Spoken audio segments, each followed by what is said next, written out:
Hello मेरे प्यारे बच्चों, नमस्कार सभी को। स्वागत है आप सभी का साइंस एंड फन पर, जहाँ टीचर्स आपको दिल और दिमाग दोनों से पढ़ाते हैं। तो बच्चों, जैसा कि हमने अपने रियल नंबर्स के लास्ट लेक्चर में पढ़ाई की थी और वहाँ डिस्कस किया था कि आज हम पढ़ने वाले हैं पॉलिनोमियल्स, यानी लेक्चर नंबर 1। पॉलिनोमियल्स का आज के इस लेक्चर के अंदर क्या क्या सीखने को मिलेगा।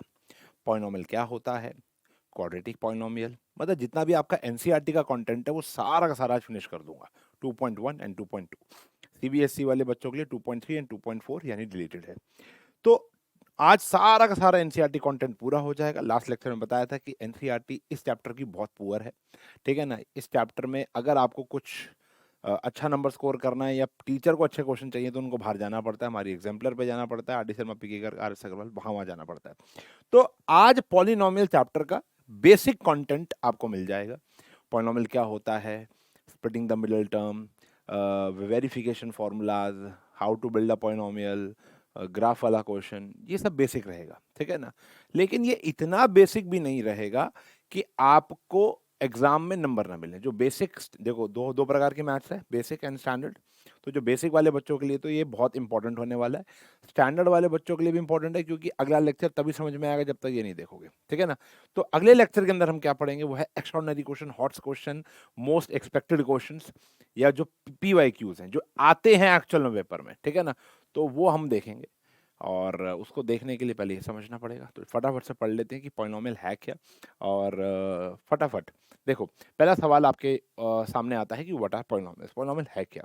तो देखो, मैंने कसम खाई थी, मैंने स्टार्टिंग में बताया था कि ब्रिज बनाएंगे हम लोग, 9 से लेकर 10 तक का एक ब्रिज बनाएंगे। और थोड़ा थोड़ा हम ज्ञान आपको 9th स्टैंडर्ड का भी दे देंगे कि हमने 9th में क्या पढ़ा था। तो 9th के अंदर आपने पॉलिनोमियल के बारे में पढ़ा था कि पॉलिनोमियल एक ऐसी एक्सप्रेशन है, एक ऐसी एक्सप्रेशन है जो कि एक्सप्रेस की जाती है कांस्टेंट। कांस्टेंट का मतलब समझते हो ना। अब तो तुम कोई भी रियल नंबर, अब तो चैप्टर पढ़ लिया, कोई भी रियल नंबर्स, वेरिएबल्स में आ गया आपका ए टू जेड, कोई भी वेरिएबल्स, थोड़े से वेरिएबल ले लिए, थोड़े से कांस्टेंट ले लिए, और थोड़ा सा बेसिक मैथमेटिकल ऑपरेशन डाल दिया। इन सबको डालने के बाद अच्छे से मिक्स कर दिया, जैसे भेलपूरी मिक्स करते हो, मिक्स कर दिया, तो जो सामने आएगा वो तुम्हारा एक पॉलिनोमियल होगा। लेकिन एक शर्त है, एक शर्त ये है कि जो पावर ऑफ वेरिएबल होगी, power of variable should be a whole number, should be a whole number. Power negative, fraction, decimal, ये सब नहीं होनी चाहिए, ठीक है ना। तो एग्जांपल के तौर पर क्या पॉलिनोमियल होता है समझते हैं। पॉलिनोमियल क्या होता है, जैसे 3x² plus 4y minus 7z, ये एक पॉलिनोमियल है जिसके अंदर आपको 3 वेरिएबल नजर आ रहे हैं, 3 कांस्टेंट नजर आ रहे हैं, प्लस माइनस नजर आ रहा है, मल्टीप्लाई नजर आ रहा है, ठीक है ना। अच्छा, तो 9x³ plus 14x² minus 6x plus 5, ये भी एक पॉलिनोमियल है जिसके अंदर सिर्फ एक ही वेरिएबल नजर आ रहा है, वो है x। अच्छा जी, 9x² प्लस 4/x, क्या ये पॉलिनोमियल है? नहीं, ये पॉलिनोमियल नहीं है, क्योंकि x की पावर ऊपर -1 है, और पॉलिनोमियल की वेरिएबल में पावर जो क्या होनी चाहिए, होल नंबर होनी चाहिए, ठीक है ना। अब ऐसे कहीं आपको नजर आ जाए 9z की पावर 1/2 प्लस 4, तो ये भी पॉलिनोमियल नहीं है। कहीं ऐसा नजर आ जाए 9z प्लस 4y का अंडर रूट या 9y का अंडर रूट, ये भी पॉलिनोमियल नहीं है, ठीक है जी। तो सबसे पहले तो हमें ये पहचानना था पॉलिनोमियल है या नहीं है। ऑब्वियसली बात है, ये एग्जामिनेशन पॉइंट ऑफ व्यू से नहीं है। ये 9 से एक ब्रिज बना रहे हैं हम 10th की तरफ। चलिए, इसके बाद आप लोगों ने पिछले साल ये भी पढ़ा था कि भैया टाइप्स ऑफ पॉलिनोमियल्स क्या है। टाइप्स ऑफ पॉलिनोमियल, अगर कोई आपसे पूछे ये इसका क्या टाइप है, ये किस प्रकार का पॉलिनोमियल है, तो आपका काउंटर क्वेश्चन ये होना चाहिए कि सर कौन सी प्रजाति के बारे में आप पूछ रहे हो, किस बेसिस पर आप पूछ रहे हो, according to the number of terms पूछ रहे हो या अकॉर्डिंग टू डिग्री पूछ रहे हो। According to the number of terms, अगर एक पॉलिनोमियल में एक टर्म है यानी वन टर्म है, तो उसको आप मोनोमियल कहते हो। फटाफट पता ही है। दो टर्म है तो उसको आप बाइनोमियल कहते हो, 3 टर्म्स हैं उसको आप ट्राइनोमियल कहते हो, और मोर देन 2 आ जाती है, मोर देन 2 और 3 कह सकते हो, तो उसको आप पॉलिनोमियल कहते हो, ठीक है जी। ये सभी पॉलिनोमियल है, लेकिन स्पेशल काइंड ऑफ पॉलिनोमियल है। अकॉर्डिंग टू द डिग्री, अब व्हाट इज डिग्री? डिग्री मतलब है highest power of polynomial, highest power of polynomial. देखो, अब कहानी ये है कि इसके अंदर 3 वेरिएबल है, मान लेते हैं यहाँ पर पावर 4 है, पावर 4 है, तो इसकी हाईएस्ट पावर क्या होगी? 4। तो डिग्री क्या होगी इस पॉलिनोमियल की? 4। इसकी डिग्री क्या होगी? 3। इसकी, ये पॉलिनोमियल ही नहीं है तीनों। अगर कोई चीज पॉलिनोमियल है तो उसकी हाईएस्ट पावर को हम डिग्री कहेंगे। तो अगर हमारी डिग्री जो है वो 1 है तो उसको आप लीनियर कहोगे। डिग्री अगर 2 है तो उसको आप क्वाड्रेटिक कहोगे। डिग्री अगर हमारी 3 है तो उसको आप क्यूबिक कहोगे। और डिग्री अगर हमारी 4 है तो उसको आप बाय क्वाड्रेटिक कहोगे। ठीक है जी, नोट। लेकिन इस साल, पिछली बारी आपने पॉलिनोमियल इन जनरल पढ़ा था, पिछली बारी पॉलिनोमियल इन जनरल पढ़ाई की थी, लेकिन नोट, इस साल, this year, we only have to learn about quadratic polynomial। कुछ साल पहले तक क्यूबिक भी पढ़ते थे, क्वाड्रेटिक के बारे में ही पढ़ाई करनी है और किसी चीज के बारे में पढ़ाई नहीं करनी। तो पिछली बार इन जनरल पढ़ाई की थी, इस बारी आप कोर नॉलेज ले रहे हो सिर्फ और सिर्फ क्वाड्रेटिक पॉलिनोमियल की। Got it? चले शुरू करें, आओ। तो अब एक क्वाड्रेटिक पॉलिनोमियल क्या होता है? क्वाड्रेटिक पॉलिनोमियल कुछ नहीं, जिसकी बेसिक फॉर्म होती है A X square plus B X plus C. ये होता है एक क्वाड्रेटिक पॉलिनोमियल। अच्छा, अगर मैं आपसे पूछूं, सिर्फ यस और नो का कमेंट सेक्शन में जवाब देंगे फटाफट, फटाफट। क्या 3x² प्लस 5x माइनस 7, क्या ये एक क्वाड्रेटिक पॉलिनोमियल है? Answer is yes, answer is yes, क्योंकि ये इसी फॉर्म में। और देखो, एक बेसिक फॉर्म क्या होती है? ax² प्लस bx प्लस सी। एक क्वाड्रेटिक पॉलिनोमियल की पहचान क्या है? कि उसकी डिग्री क्या होनी चाहिए? 2। क्या ये एक क्वाड्रेटिक पॉलिनोमियल है? यस, ये भी एक क्वाड्रेटिक पॉलिनोमियल है। इसमें कांस्टेंट हमारा 0 है, सी है ही नहीं। क्या ये हमारा एक क्वाड्रेटिक पॉलिनोमियल है? यस, ये भी एक क्वाड्रेटिक पॉलिनोमियल है, क्योंकि इसके अंदर बी पोर्शन नहीं है, बी गायब है। लेकिन क्या ये एक क्वाड्रेटिक पॉलिनोमियल है? नहीं, ये एक क्वाड्रेटिक पॉलिनोमियल नहीं है। ध्यान से समझना, सबसे इंपॉर्टेंट बात आ रही है। एक नंबर बटोर लोगे, इसमें ए 3 है, बी 5 है और सी माइनस 7 है। इसके अंदर ए 3 है, बी 5 है और सी 0 है। इसके अंदर ए 3 है, बी 0 है और सी माइनस 7 है इसके अंदर। और ये पॉलिनोमियल ही नहीं है, क्योंकि इसके अंदर ए क्या आ गया? 0। तो यानी एक कंडीशन आ चुकी है, A X square B X plus C में ए 0 नहीं हो सकता, बाकी दुनिया जान की कोई चीज आ जाए। बी 0 हो सकता है, सी 0 हो सकता है, लेकिन ए कभी 0 नहीं हो सकता। डिग्री, डिग्री क्या होती है बेटा? बताया था 2। नंबर ऑफ जीरोस, ऐसा कहा जाता है जिस पॉलिनोमियल की जितनी डिग्री होती है उतने ही जीरोस होते हैं। तो कितने जीरोस होंगे? यहाँ पर 2 ही होंगे। एक का नाम रखा जाएगा अल्फा और एक का नाम रखा जाएगा बीटा। आप और मैं चेंज नहीं कर सकते, इसका रखा ही गया है नाम अल्फा और बीटा। बात समझ में आ गई? ओके, एक है अल्फा और एक है बीटा। डन, आगे बढ़े, चलो जी। तो ये आ गया हमारा basic form, degree and number of zeros. अब सवाल ये उठता है, ये अल्फा और बीटा प्राप्त कैसे होंगे? यानी नंबर ऑफ जीरोस का मतलब, देखो जीरोस का मतलब क्या होता है यहाँ पर क्लियर करें, वैसे पिछले साल पढ़ा होगा 9th में। सॉल्यूशन, यानी क्वाड्रेटिक पॉलिनोमियल को अगर हम सॉल्व करें तो एक्स की कितनी वैल्यूज मिलेंगी? तो एक होगा अल्फा, एक होगा बीटा, तो 2 वैल्यूज मिलेंगी। अब सवाल ये उठता है, how to find zeros of a quadratic polynomial? How to find, किसी के पास आंसर हो तो जल्दी बता दे। How to find zeros of a quadratic polynomial? So answer is none other than factorization। एक ही जवाब है, वो है बेटा फैक्टराइजेशन। यानी उस क्वाड्रेटिक पॉलिनोमियल के टुकड़े टुकड़े कर दो, फैक्टर कर दो। फैक्टराइजेशन में क्या क्या आता है? देखो, फैक्टराइजेशन में आता है splitting the middle term, splitting the middle term, middle term को स्प्लिट करना आता है। उसके अंदर और क्या क्या आता है, स्प्लिटिंग द मिडल टर्म तो आ गया, इसके अंदर कॉमन ले लेना, यानी कॉमन लेना भी फैक्टराइजेशन का एक हिस्सा होता है। उसके बाद identity, using identity, using identity, ये भी एक फैक्टराइजेशन का हिस्सा होता है। और मैं आपको बताऊं, सिर्फ ये वाली अभी फिलहाल आइडेंटिटी ज्यादा लगती है, बाकी भी लग सकती है लेकिन ये वाली सबसे ज्यादा लगेगी। ए माइनस बी का होल स्क्वायर भी लगती है, ए प्लस बी का होल स्क्वायर भी लगती है, और तो कोई लग ही नहीं सकती क्योंकि हम क्वाड्रेटिक पॉलिनोमियल की पढ़ाई कर रहे हैं।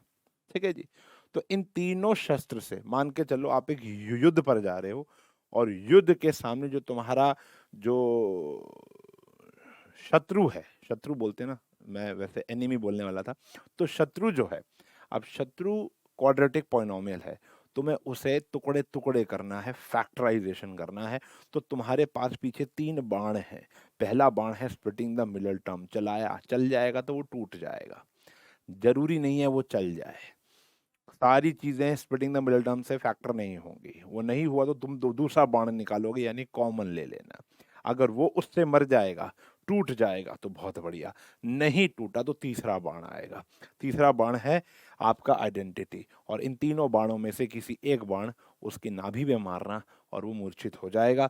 और मूर्छित नहीं हुआ तो समझ लेना तुम्हारे बाण तो ठीक है, चलाने का ढंग तुमको नहीं आता। ठीक है, और चलाने का ढंग तुम्हारा भाई तुमको सिखाएगा। ठीक है जी। चलो, तो verification of relationship between zeros and the coefficient, यानी जब आप पॉलिनोमियल को फैक्टर कर लेते हो and you will get your alpha and beta, तो अल्फा और बीटा आने के बाद, अल्फा और बीटा आने के बाद अब क्या होगा, हमें वेरिफिकेशन करनी होगी, यानी एक रिश्ता होता है अल्फा बीटा और एबीसी के बीच में।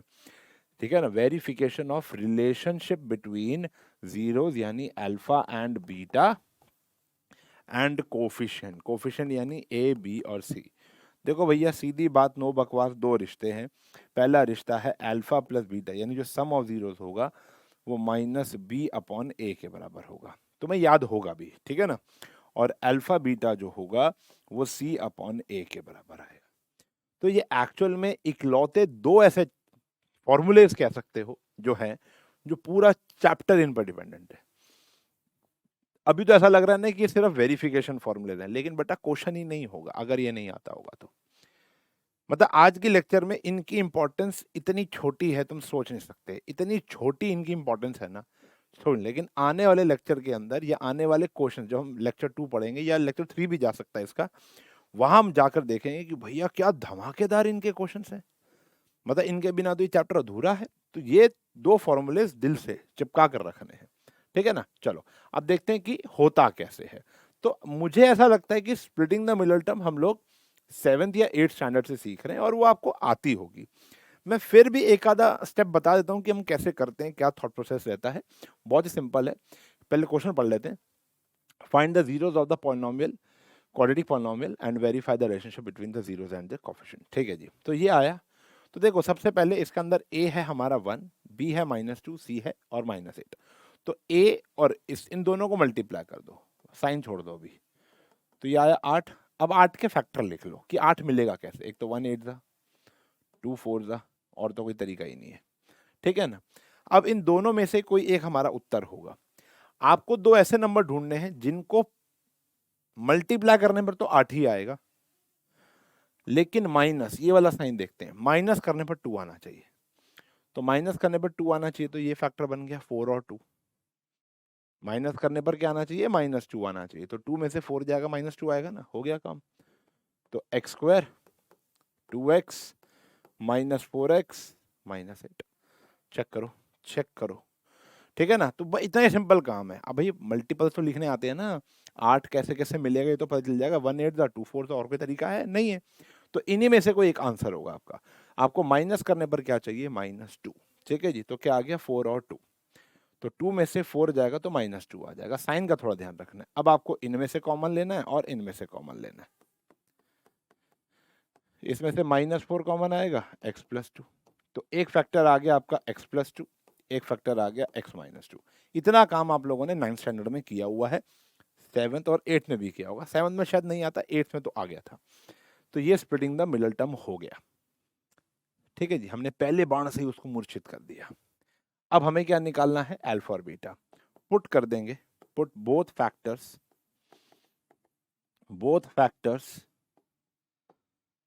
equals to 0, both factors equals to 0। तो x plus 2 equals to 0 और x minus 4 equals to 0। x की वैल्यू आ गई -2, एक का नाम हो गया अल्फा, किसी का नाम भी अल्फा दे सकते हो। x की वैल्यू आ गई 4, उसका नाम हो गया बीटा, किसी का नाम भी बीटा दे सकते हो। ठीक है जी, तो ये हमने सॉल्व कर दिया। अब हम करेंगे इसकी verification. Verification is very very easy. Verification के लिए आपको सिर्फ क्या चाहिए, अल्फा बीटा चाहिए, वो आ चुका है। ए बी सी चाहिए। तो ए क्या है बेटा बताओ क्वेश्चन में, एक्स स्क्वायर का कोफिशिएंट 1 है। बी क्या है बेटा -2, और जो अकेला है वो सी है। पहली वेरिफिकेशन दोनों करनी पड़ेंगी, alpha plus beta is equals to minus b upon है। तो देखो LHS अल्फा प्लस बीटा क्या है, -2 + 4 इज 2 आया। RHS -B अपॉन ए, ये भी क्या आया बेटा 2, दोनों बराबर आ गए। तो पहली वेरिफिकेशन वेरीफाइड। ठीक है जी। दूसरा क्या है, alpha beta is equals to C upon A आया, alpha beta C upon A आ गया। अब क्या है, अल्फा इज, चलो LHS ले लिया, alpha is -2 and beta is 4 which is -8 and RHS क्या आया C अपॉन ए। C क्या है बेटा हमारा -8 अपॉन में A, यानी ये भी आया -8, हेंस वेरीफाइड। हो गया वेरीफाइड। इसका मतलब यह है कि हमारे दोनों फॉर्मूले, दोनों अल्फा और बीटा करेक्ट आए हैं, और अभी तक जितना भी काम आप लोगों ने किया है वो सारा ओके रिपोर्ट है। ठीक है ना बेटा। और देखें, और देखो, जैसे ये आया 4s स्क्वायर -4s + 1, तो मल्टीप्लाई करने पर क्या आना चाहिए 4। अब देखो 4 कैसे कैसे आएगा, 4 1 ज़ा 4 आएगा और 2 2 ज़ा 4 आएगा, और तो कोई तरीका ही नहीं है। मैं कह रहा हूँ 5 6 भी हो सकते हैं। मान लो अगर कोई फैक्टर 16 आता आपका, तो 16 कैसे आएगा, 16 1 ज़ा, 2 8 ज़ा, 4 4 ज़ा, मतलब 3 4 बन सकते हैं। अब इनमें से आपको ढूंढना है कि प्लस करने पर क्या आना चाहिए, 4 आना चाहिए। तो ये फैक्टर आ गया 2 और 2। ठीक है जी। तो 4s स्क्वायर -2s + 1, ठीक है ना। अब इसमें से कॉमन और इसमें से कॉमन, 2s कॉमन लोगे तो क्या आया 2s -1, -1 कॉमन लोगे तो आया 2s -1। तो एक फैक्टर ये और दूसरा भी यही आया, तो दोनों फैक्टर सेम आए हैं, तो आ सकते हैं, कोई दिक्कत नहीं है। ठीक है ना। तो पुट करेंगे both factors equals to 0, both factors equals to 0, 2s -1 equals to 0, 2s -1 equals to 0। s की वैल्यू 1/2 आ गई और s की वैल्यू 1/2 आ गई। एक का नाम दे दो अल्फा और एक का नाम दे दो बीटा। सिंपल सा क्वेश्चन है, क्या ही दिक्कत है।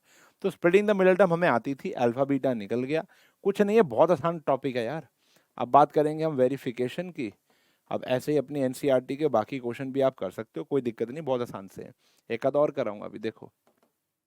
तो हमारा ए क्या है 4 है, बी क्या है -4 है, और सी क्या है 1। तो पहला verification alpha plus beta is equals to -b upon a. Alpha plus beta कितना आया 1 आया, माइनस बी क्या है ये, और ए क्या है ये भी क्या आ गया 1 आ गया। ठीक है, इतना ही सिंपल है यार। Alpha beta is equals to c upon a. Alpha क्या है हाफ, बीटा क्या है हाफ, क्या आ गया 1/4, c कितना है 1, a कितना है 4, दोनों क्या आ गए 1/4। वेरिफिकेशन बोलेगा तो करनी है, नहीं बोलेगा तो नहीं करनी, और दोनों करनी है अगर बोलेगा तो। अब ये आया, फटाफट से आप मुझे कमेंट सेक्शन में वीडियो को पॉज करके बोल दो कि भैया क्या फैक्टर बनेंगे। मल्टीप्लाई करने पर आना चाहिए 18, 18 के सारे फैक्टर, 18 1 ज़ा या 2 9 ज़ा और 3 6 ज़ा, दैट्स इट, यही फैक्टर है। 18 का तो और कोई फैक्टर नहीं होता। अच्छा जी, अब माइनस करने पर क्या आना चाहिए 7, माइनस करने पर -7 आना चाहिए, तो 2 और 9 ही आ गया। इतना ही सिंपल है। तो minus 2x sorry plus 2x minus 9x minus 3। Common क्या आया इसमें से 2x, 3x प्लस 1, 3 कॉमन आया 3x प्लस 1, एक फैक्टर आया 2x माइनस 3, एक आया 3x प्लस 1। ठीक है जी, पुट कर देंगे, ये लाइन बहुत इंपॉर्टेंट है, बोथ फैक्टर्स इक्वल्स टू 0। तो 2x माइनस 3 को 0 रखा, x की वैल्यू 3/2, अल्फा आ गया 3/2। फिर 3x प्लस 1 को 0 रखा, x की वैल्यू -1/3, तो बीटा आ गया -1/3। ठीक है जी, वेरिफिकेशन अब आप लोग खुद कर लो, कुछ भी नहीं है यार। ठीक है ना, a कितना है 6, b कितना है -7 और c कितना है -3। Got it. ठीक है जी, तो अभी तक जितने भी हमारे शत्रु को हमने फैक्टराइज किया है वो किया है पहले वाले बाण से। पहले वाला बाण था हमारा स्प्लिटिंग द मिडल टर्म। क्या ये स्प्लिटिंग द मिडल टर्म से हो जाएगा? x² - 9। देखो स्प्लिटिंग द मिडल टर्म के लिए मिडल टर्म चाहिए, या तो दो ही टर्म है, बट क्या ये क्वाड्रेटिक पॉलिनोमियल है? Answer is yes, it is damn quadratic polynomial. तो x² - 9 जो है उसको हम x² - 3 का स्क्वायर लिख सकते हैं। चलो पहला बाण तो काम नहीं किया, दूसरा बाण लगेगा क्या? कॉमन ले लेना। क्या x² - 9 में से कुछ भी कॉमन आ रहा है? Answer is no. तो फिर क्या करें?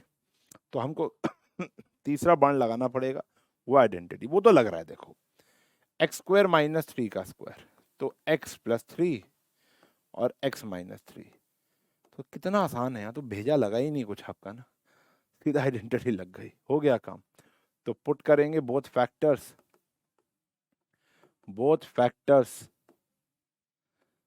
Equals to 0, x + 3 equals to 0, x - 3 equals to 0। x की वैल्यू आ गई -3, x की वैल्यू आ गई 3, अल्फा इज -3, बीटा इज 3। अब आप वेरिफिकेशन की तरफ जाओगे तो ABC क्या होगा? तो देखो A तो है 1, B होता है x का कोफिशिएंट, वो तो है ही नहीं, और C कितना है बेटा आपका 9 -9। तो जब पहली वेरिफिकेशन करोगे alpha plus beta is equals to -b/a, alpha plus beta 0 आ गया, b भी 0 है, a 1 है, आंसर ये भी क्या आ गया बेटा? 0 आ गया। अरे वैल्यू तो डाल रहा हूँ, सिंपल सा गेम है भैया। ये आ गया -3 इंटू में 3, आंसर आ गया -9, C/A कितना है बेटा हमारा? a है 1, तो आंसर इज -9, आंसर इज -9। ठीक है जी, डन है, चले आगे। अच्छा, इसके अंदर स्प्लिटिंग द मिडल टर्म तो नहीं लग रही,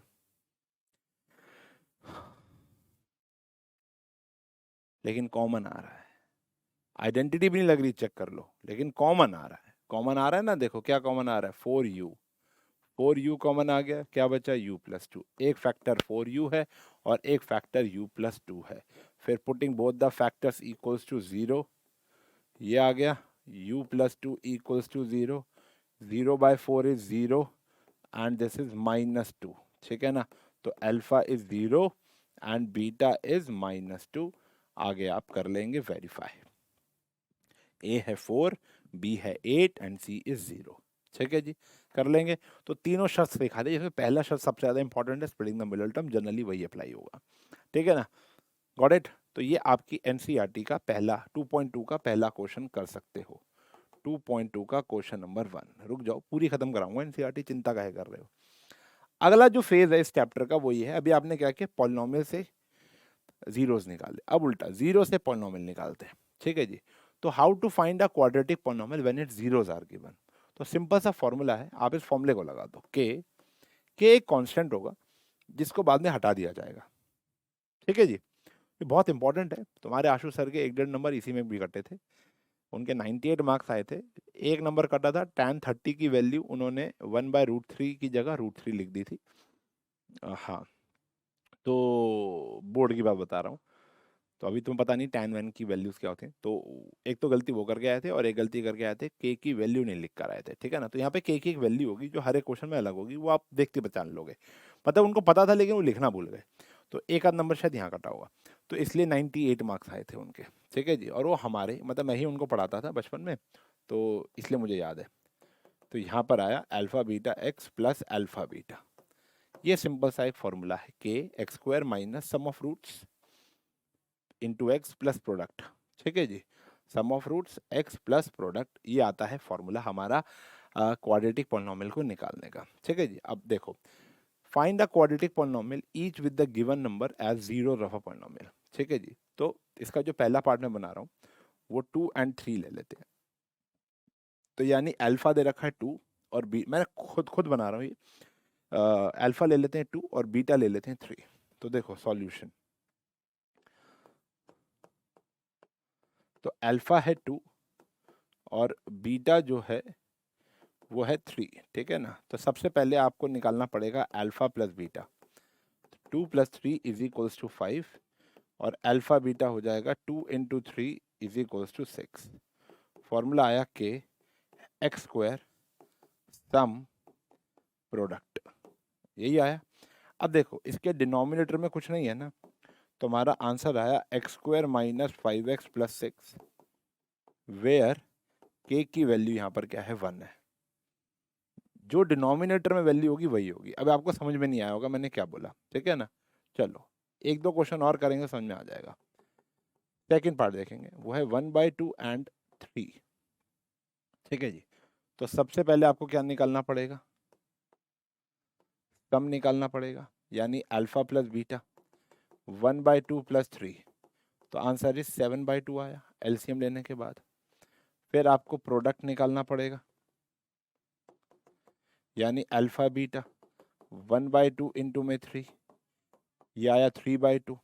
पॉलिनॉमियल बनाओ, एक्स स्क्वायर माइनस सम प्लस प्रोडक्ट। अभी ये अपनी स्टैंडर्ड फॉर्म में नहीं है, इसको हम ठीक करेंगे। ठीक कैसे करेंगे, बाय टेकिंग एलसीएम। ये आया 2x square minus 7x plus 3। तो देयरफॉर हमारा जो आंसर होगा वो ऊपर वाला होगा, और k क्या होगा, मैं k ऐसा क्या रखूं कि इससे कैंसिल हो जाए, यानी 2 ही रखूंगा ना। तो k की वैल्यू यहाँ पर क्या हो गई बेटा, 2 हो गई। k की वैल्यू क्या हो गई, 2 हो गई। कुछ टीचर्स कहते हैं कि भैया ये आंसर भी छोड़ सकते हो आप, के लेने की आवश्यकता ही नहीं है, जो अंदर है ना वही, बिना एलसीएम के भी आंसर छोड़ सकते हो। देख लेना आपकी टीचर क्या कह रही है, दोनों ही ठीक है, कोई गलत नहीं है, बोर्ड में दोनों ही ठीक है। अब जैसे एक थर्ड पार्ट ले लेते हैं, जैसे 1/3 एंड 6, ठीक है जी, -1/3 एंड 6 ले लेते हैं, ठीक है जी। एक लास्ट ये भी ले लेते हैं। तो यहाँ पर हमें सबसे पहले निकालना है सम, -1/3 प्लस 6, तो ये आया हमारा 17/3, ठीक है जी। और प्रोडक्ट की बात करूँगा तो वो आया -1/3 इंटू में 6, यानी -2 आ गया। फॉर्मूला लगाया, एक्स स्क्वायर माइनस 17/3 और -2 आ गया। अच्छा एक्स भी है यहाँ पर। अब एलसीएम लोगे भैया 3, या आया 3x square minus 17x minus 6। तो जल्दी जल्दी बताओ आंसर क्या आया, 3x square minus 17x minus 3, where k is equals to कितना आ गया, 3 आ गया। k की वैल्यू कितनी आ गई, 3 आ गई। गॉट इट, ठीक है जी। इसकी एक और वैरायटी, यहाँ तो क्या क्या रखा था, with the given number of zeros, ठीक है जी। गिवन, अच्छा गिवन नंबर जो है वो जीरोस ऑफ पॉलिनॉमियल, यानी एक अल्फा दे रखा है और एक बीटा। इसकी एक और वैरायटी ये भी है जो हमारी एनसीईआरटी में है, find a quadratic polynomial each with the given as the sum, यानी ये ऑलरेडी क्या गिवन है, सम। बच्चे अक्सर गलती करते हैं, ये ऑलरेडी सम दिया हुआ है और ये ऑलरेडी प्रोडक्ट दिया हुआ है। तो क्वेश्चन थोड़ा ढंग से पढ़ेंगे बच्चों। क्वेश्चन में ब्लफ खेलता है वो, कभी कभी अल्फा और बीटा देता है, कभी कभी वो अल्फा प्लस बीटा और अल्फा इनटू बीटा देगा। तो अगर हमें पॉलिनॉमियल निकालना है तो सीधा ही हो गया यहाँ तो काम, एक्स स्क्वायर, पहले फॉर्मूला लिख देना, ये आ गया 1/4 और ये आ गया -1, यहाँ एलसीएम आ गया 4, ऐसे आ गया। तो देयरफॉर आंसर आया 4x square minus x minus 4, where k की वैल्यू क्या आ गई, 4 आ गई। ठीक है जी, कर लेंगे। चलो तो this is your homework, comment section में बताएंगे इसका उत्तर क्या है। अब आप पूरी की पूरी अपनी 2.2 एक्सरसाइज फिनिश कर सकते हो। एक लास्ट क्वेश्चन बच गया आज का, विच इज़ 2.1, और ये सभी को आता होगा, मैं उम्मीद ये रखता हूँ। नहीं आता तो मैं आपको इसके बारे में बताता हूँ। हम एक पॉलिनॉमियल के ग्राफ को देखकर बता सकते हैं उसके जीरोस कितने हैं, ठीक है जी। Actually this is not accurate. जब हम इसकी केस स्टडीज कर रहे होंगे तो एक ऐसा क्वेश्चन आपके सामने आएगा कि जहां पर आप ग्राफ को देखकर नहीं बता पा रहे होंगे, ठीक है ना। लेकिन अगर मैं आपको बताऊं, अब मैं तो को डरा नहीं रहा हूँ कि सर ये तो कैसे हो चलेगा, लेकिन अगर हम 100 में से 99 क्वेश्चन देखें तो वहां देखकर पता चल जाएगा उसके पॉलिनॉमियल के जीरोस कितने हैं, कौन से हैं, यही पता चल जाएगा अगर यहाँ डायमेंशंस दिए होंगे, जैसे 1 2 3 4 लिखा होगा, यहाँ लिखा नहीं हुआ तो नंबर ऑफ जीरोस बता सकते हो। हमें नंबर ऑफ जीरोस बताना है y is equals to p x का, यानी polynomial in terms of x होगा। तो वो x एक्सिस पे जितनी बारी काटेगा वो हमारा उत्तर हो जाएगा। जैसे ये x एक्सिस पर एक बारी काटा है तो आंसर आया 1, इसका एक जीरो होगा। ये x एक्सिस पे दो बारी काटा है तो आंसर हो गया 2। ये x एक्सिस पे तीन बारी काटा है तो आंसर हो गया 3। 1 2 3 4 आंसर हो गया 4। ये एक बारी छू रहा है तो आंसर हो गया 1। ये भी एक बारी छू रहा है तो आंसर हो गया 1। अगर ये ऐसा लिखा होता, x is equals to p y लिखा होता, तो हम देखते y एक्सिस पे कितनी बारी काटा है। इस बात का थोड़ा सा ध्यान रखना है आपको। क्लियर है जी, डन है जी, आगे बढ़ें जी, आगे नहीं बढ़ेंगे जी।